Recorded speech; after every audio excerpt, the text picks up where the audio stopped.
Puedes pensar que el tener la vida de bruja o brujo es muy fácil e interesante, pero ¿qué sucede cuando la persona desea salir de ese mundo? Escucha esa historia basada en hechos reales y si te agrada, suscríbete para que me ayudes a seguir creciendo.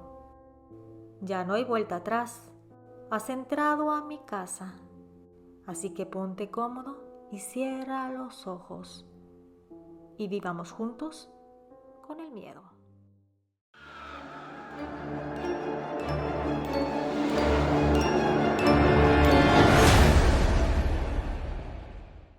Viviendo con el miedo presenta La brujería no perdona, basado en hechos reales. Desde muy pequeña había sido una persona solitaria. A pesar de que quería tener más amigas y ser una niña como las demás, sabía que tenía algo diferente. Quiero compartirles mi vida y cómo la brujería me cambió y las consecuencias que tuve por mis actos. Mi nombre es Sofía y esta es mi historia. A muy corta edad, mis padres se divorciaron. Él nos abandonó por otra mujer con la cual formó una familia. A mí me veía muy poco, haciendo que me sintiera rechazada. Me hacía sentir que tenía que hacer cosas extraordinarias para que él me notara. Siempre buscaba de una u otra manera su atención y cariño, haciendo que mi autoestima fuera muy poca, ya que me hacía sentir que no valía lo suficiente para que me amara. Además de esta situación, mi niñez fue muy dura. Mi madre trabajaba todo el día y en su tiempo libre salía con amistades y me dejaba sola en nuestro pequeño departamento. Muy cerca había una mujer de la tercera edad. Ella estaba muy pendiente de mí y gracias a su amabilidad podía comer una comida decente. Desgraciadamente, al entrar a la adolescencia, mi madre y yo nos mudamos a otra ciudad, ya que le ofrecieron un empleo mejor remunerado. Y a ese ángel que me ayudó en mi infancia jamás la volví a ver. Al entrar al tercer grado de secundaria en la nueva escuela, conocí a un grupo de chicos y chicas. Ellos fueron muy amables conmigo. Me hicieron sentir bienvenida y que tenía una familia, la que siempre había querido. Ellos practicaban la brujería y poco a poco me fui involucrando cada vez más en ella, descubriendo que era lo que me hacía diferente. Cuando empecé a jugar a la ouija con ellos, me di cuenta de que tenía un don especial y que con ello podía predecir el futuro. Los niños del colegio me empezaron a llamar bruja, por lo que poco a poco me hicieron sentir que eso era realmente. Fui aprendiendo más cosas con el paso del tiempo, al grado de que empecé a leer el tarot.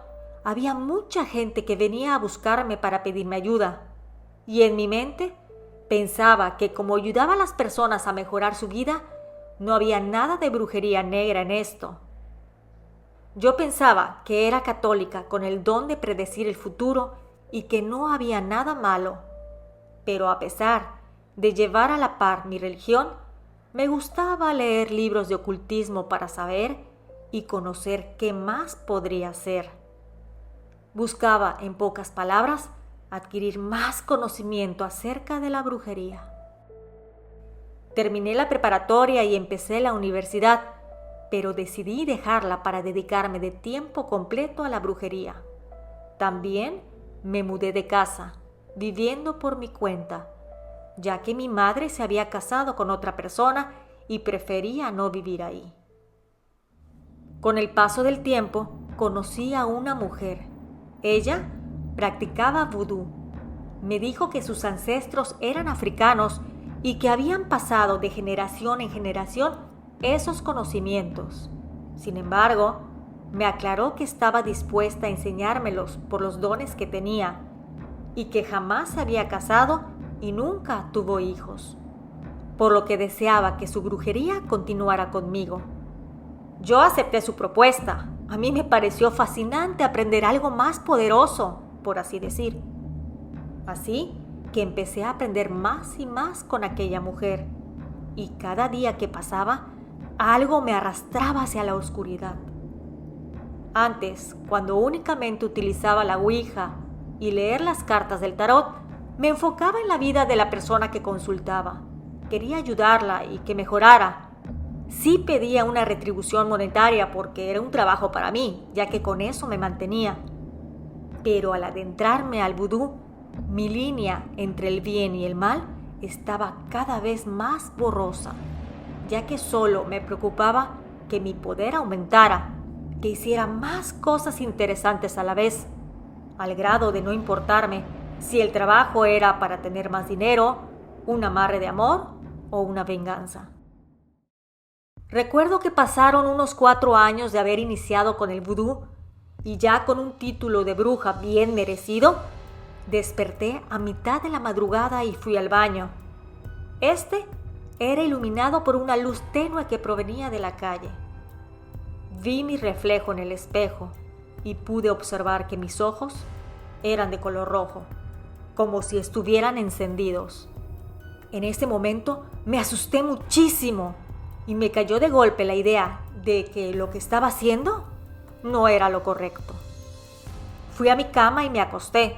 Tenía mucho miedo y fue en ese preciso momento que decidí que dejaría todo atrás. No ouija, no tarot, no vudú. Al paso de una semana, empecé a tener sueños espantosos. Sentía que me visitaban unos espíritus o entes demoníacos, que se subían a mi cama para posteriormente arrastrarse sobre mí y que su maldad se enredara en mi cuello, y poco a poco me ahorcaban. Yo en mi desesperación no podía hacer nada, solo pedía en mi mente que me dejaran en paz. Pasaban los días y mi salud seguía desmejorando, al grado que hasta mi madre me decía que me veía mal, por lo que en una ocasión al estar con ella me desmayé.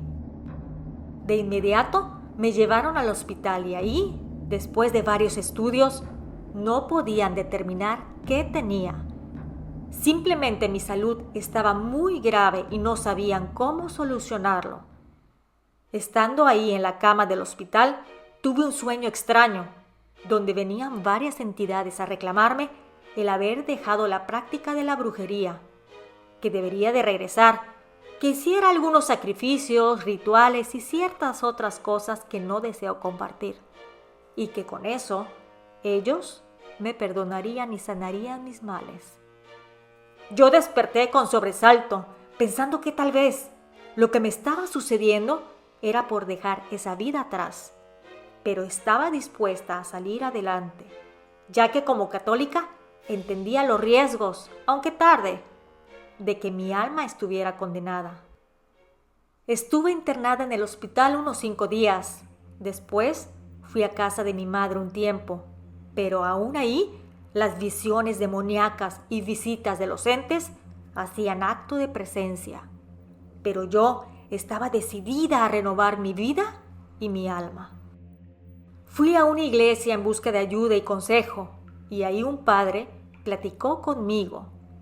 Iba varias veces a la semana, asistía para que me ayudara con sus oraciones, porque sentía que todo el mal que había hecho en mi vida no podía quitarse de la noche a la mañana. Ahí empecé a ayudar a otras personas. Formamos un grupo de oración y si bien mis dones todavía los tengo, evito hacerles caso. Trato cada día que pasa de alejarme cada vez más. Siento que necesito alejarme por completo, como cuando una persona tiene una adicción, es mejor cortarlo de golpe. Al día de hoy, ciertas ocasiones tengo visitas en la madrugada. Esos seres todavía no me quieren dejar ir. Dicen que mi alma les pertenece, pero yo tengo la fuerte convicción de que nuestras almas no son nuestras, sino de nuestro Creador, por lo que tengo fe que Él no me va a desamparar. Cada día que pasa, trato de enmendar todos los errores de mi vida, todos los trabajos hechos y todas las lágrimas derramadas. Si bien la brujería la dejé a un lado, el remordimiento me persigue a donde quiera que vaya. Ahora tengo un esposo y un hijo a quienes dedico mi vida, y aunque vivo con el miedo de que mi pasado no me deje avanzar hacia mi futuro, la fe no la pierdo, porque sé que alguien me ama y no me dejará sola. Gracias a la suscriptora por la confianza. Si te ha gustado el relato, te agradezco de antemano tu like y suscripción. Nos escuchamos pronto. ¿Y tú? ¿Vives con el miedo?